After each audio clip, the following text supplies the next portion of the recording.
23 जुलाई को जब आप शाम को 7 बजे पार्थिव शिवलिंग का निर्माण कर पूजन करोगे ना, तो उसमें ये मत सोचना कि महाराज जी ने गेहूं चढ़ाने का बोला था, जल्दी में मैं तो भूल गई, अभी ये चढ़ाना रह गया, अभी वो चढ़ाना रह गया, ऐसा हो गया वैसा हो गया। ना ना ना, थोड़ा आगे पीछे हो जाए, थोड़े बहुत कभी कभी लाइट चली जाती है, ऑनलाइन के समय पर पानी गिरता है, लाइट चली जाती है, तो मोबाइल पर हमारा जो यूट्यूब चैनल है पंडित प्रदीप मिश्रा विटलेश सेवा समिति का चैनल, उसको सर्च कर रखना। लाइट चली जाए तो मोबाइल पर उसको चालू कर लेना और पूजन करना। कोई आगे पीछे हो जाए, कोई बोलने में भी ऊपर नीचे हो जाए, चलेगा चलेगा। शिवलिंग बनाया, पार्थिव शिवलिंग बनाया।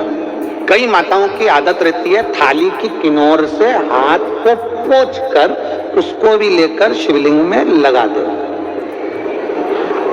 कई मेरी जीजियों की, कई मेरे जीजाओं की, कई मेरी माताओं की, कई मेरे बेटियों की, कई मेरे बेटाओं की आदत रहती है। की आदत क्या होती है? पार्थिव शिवलिंग का निर्माण करेगी, मिट्टी इसमें भर लेगी, सब कुछ कर लेगी। आप मिट्टी इसमें मिलाओ, मिट्टी मिलाने के बाद में आप उसका पार्थिव लिंग का निर्माण भी कर लो, मना नहीं है। पर निर्माण करने के बाद में जब पार्थिव शिवलिंग का निर्माण कर लो, उस समय पर हाथ को इस तरह से पोंछ कर फिर शिवलिंग में उस माटी को लगाना, यह श्रेष्ठता नहीं है। पार्वती जी ने पार्थिव लिंग निर्माण के समय पर एक छोटा सा भाव प्रकट कर दिया। अब शंकर भगवान ने कहा, पार्वती, हे पार्वती, तुमने पार्थिव लिंग निर्माण के समय पर माटी को अपने हाथ से खरोच कर लगाया है, तो तुम्हें भी संतान की जो प्राप्ति होगी वो शरीर के उपटन से ही संतान की प्राप्ति। और सुनो पार्वती, तुमने वो माटी को बाद में अंकित किया गया है, इसलिए तुम्हारे पुत्र का शीश कटकर फिर वापिस अंकित किया जाए, पुनः फिर लगाया जाए। शिवाराधना में मिट्टी को बनाओ, पर मिट्टी चारों तरफ लगी, आप पोंछो, मना नहीं है। आप हाथ भी पोंछ लो, हम मना नहीं करेंगे। आपको हाथ पोंछना है, आप पोंछो, पर उस मिट्टी को फिर वापिस शिवलिंग के साथ, जब शिवलिंग बन गया फिर उसी मिट्टी को वापिस आपस में पोंछ रहे हो, ये श्रेष्ठता नहीं है, उसकी श्रेष्ठता नहीं है। श्रावण महीना, सुंदर पार्थिव शिवलिंगों का पूजन का महत्व हमारे यहाँ शिव महापुराण में वर्णन किया गया है। शिव महापुराण के पार्थिव पूजा महत्व में गीता प्रेस गोरखपुर की शिव महापुराण के 73वें प्रश्न में भगवान शंकर के पार्थिव लिंग का पूजन का महत्व बताया गया। आओ आज हम पाठ में भगवान शंकर के पार्थिव पूजन के महत्व को समझते हैं। सूत जी बोले, महर्षियों, पार्थिव लिंगों की पूजा कोटि कोटि यज्ञों का फल देने वाली है। कलयुग में लोगों के लिए शिवलिंग पूजन जैसा श्रेष्ठ दिखाई नहीं देता है। यहाँ पर सूत जी महर्षियों को वर्णन कर रहे हैं कि कलिकाल के अंतर्गत यदि पार्थिव लिंग का निर्माण किया जाए और पार्थिव लिंग का पूजन किया जाए तो वह निश्चित ही हमें फल देता है। वैसा दूसरा कोई साधन नहीं है। यह समस्त शास्त्रों का निश्चित सिद्धांत है। शिवलिंग भोग और मोक्ष देने वाला है। जब हम भगवान शंकर का पार्थिव लिंग का पूजन करते हैं, किसी कामना से करते हैं, किसी कार्यवश करते हैं, मोक्ष की प्राप्ति के लिए करते हैं, तो शिव महापुराण की कथा कहती है कि वो प्रत्येक कामना को पूर्ण करता है। शिवलिंग का पूजन करने में चाहे स्त्रियां तथा अन्य सब लोगों का अधिकार होता है। हम ज़्यादातर लोग कहते हैं कि स्त्रियां शिवलिंग का पूजन नहीं कर सकती या भगवान शंकर का अभिषेक पूजन नहीं कर सकती, पर यहाँ पर स्वयं सूत जी बोल रहे हैं कि शिवलिंग का पूजन करने में स्त्रियों का तथा अन्य सब लोगों का अधिकार है। द्विजों के लिए वैदिक पद्धति से शिवलिंग का पूजन करना चाहिए। अगर ब्राह्मण शंकर भगवान का शिवलिंग का अभिषेक पूजन कर रहे हैं तो उनको वैदिक रीति से करना चाहिए, परंतु अन्य लोगों के लिए वैदिक मार्ग से पूजा करने की सम्मति नहीं है।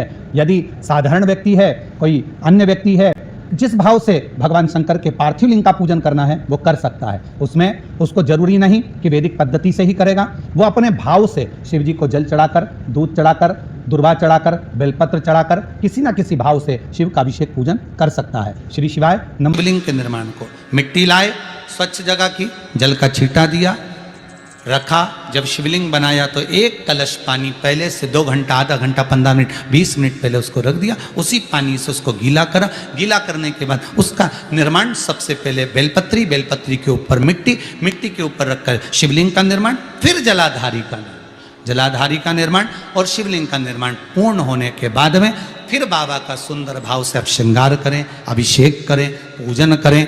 और एक बात याद रखना, का निर्माण किसी दूसरे से नहीं करवाना चाहिए।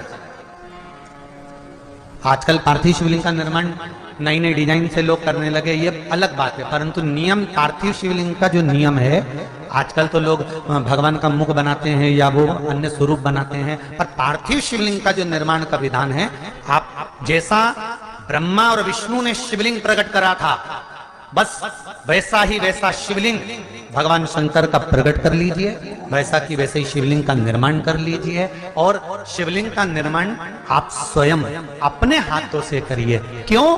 क्योंकि लिंग पुराण के अंतर्गत आता है, जब सांसारिक मनुष्य अपने हाथों से किसी ब्राह्मण के साक्षी में बैठकर स्वयं यजमान जब शिवलिंग का निर्माण करता है, तो उसके हाथ की अगर कोई रेखा बेकार भी है, तो शिवलिंग को बनाते बनाते वो रेखा सुधर।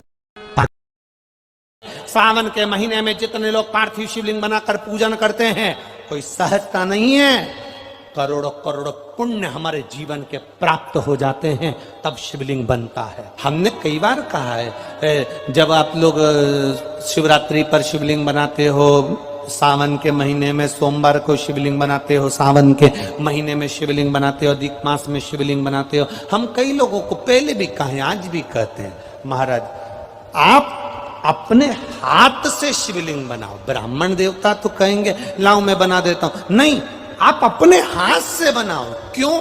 ये सारी जो भाग्य की रेखाएं ना, जब शिवलिंग बनाते हो, हमारे हाथ की जो बेकार रेखाएं, दुख की रेखाएं, हमारी कहीं बेकार किस्मत की रेखाएं होती हैं, शिवलिंग बनाते समय वो रेखाएं भी श्रेष्ठ हो जाती हैं और हमारा भाग्य बदल देती हैं। लीजिएगा, विसर्जन करते समय जब आप विसर्जन करें, पानी में अपने पात्र को, शिवलिंग को जब छोड़ें, उस समय पर ध्यान दीजिएगा कि शिवलिंग की जो जल की धार है, जिसका उत्तर की ओर जो जल की धार होती है, विसर्जन करते समय वो जल की धार अर्थात वो उत्तर का भाग हमारी ओर होना चाहिए, और थाली इस तरह से पकड़ें कि वो भाग हमको जब डालें तो वो भाग हमको दिखे, थोड़ा सा नजर आए पानी में डालते समय। और जब वो थोड़ा भाग दिखता रहे, और जिसलिए आपने शिवलिंग बनाया, जिस कामना से आपने शिवलिंग बनाया है, वो कामना उस भाग को पानी में देखते देखते बोल दीजिए, वो काम। बहुत ध्यान दीजिएगा, मेरी जीजियां कथा सुन रही हैं ऑनलाइन, जितने कथा को श्रवण कर रहे हैं, दिल से पूजन करना और बाबा से दिल से कहना हमारे यहां भी शंकर जी की कथा होना चाहिए, तो इतना देना झोली भर करके हम भी कथा करवाएं, ऐसा प्रयास। महादेव, शिवरात्रि का पावन अवसर, सावन के महीने की पावन शिवरात्रि आ रही है। 23 जुलाई को सावन के महीने की शिवरात्रि होगी। ऑनलाइन अभिषेक बाबा का आप और हम शाम को 7 बजे से 8 बजे तक 1 घंटा ऑनलाइन आकर शिव जी का पवित्र अभिषेक पूरा विश्व करेगा।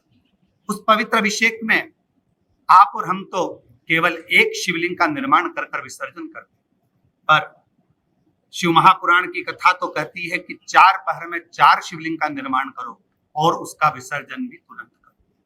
कितना सुंदर वर्णन किया गया। पृष्ठ संख्या 544, कोटि रुद्र संहिता। शिवरात्रि के रात्रि के चारों पहर में 4 पार्थिव लिंगों का निर्माण करना चाहिए और चारों पार्थिव लिंगों का निर्माण कर कर उसका आवाहन करना चाहिए। आवाहन कर कर पूजन कर कर उसका विसर्जन भी उसी क्रम में होना चाहिए और बड़े उत्सव के साथ प्रसन्नता पूर्वक जागरण करना चाहिए, शिव जी की आराधना करना चाहिए और भगवान शंकर के शिव नाम का ओम नमः शिवाय का जप करना चाहिए। भगवान शंकर को रिझाना चाहिए भजन कीर्तन के माध्यम से। ऐसे हमारे शिव महापुराण की कथा कहती है। पर निवेदन, अगर हम 4 पहर शिवलिंग का निर्माण नहीं कर सकते, पार्थिव लिंग नहीं बना सकते, चारों पहर हम पूजन कर कर विसर्जन नहीं कर सकते, तो कम से कम 1 पहर पूजन तो कर सकते हैं, 1 पहर पूजन धारण तो कर सकते हैं। इसलिए निवेदन है कि 23 जुलाई को जो सुंदर शिवरात्रि सावन के महीने की आ रही है, शाम को 7 बजे से 8 बजे तक आप और हम 1 घंटा पूरा विश्व, पूरा भारत, पूरे सनातनी एक होकर भगवान शंकर की पार्थिव पूजन करें और भगवान शिव जी की आराधना करें।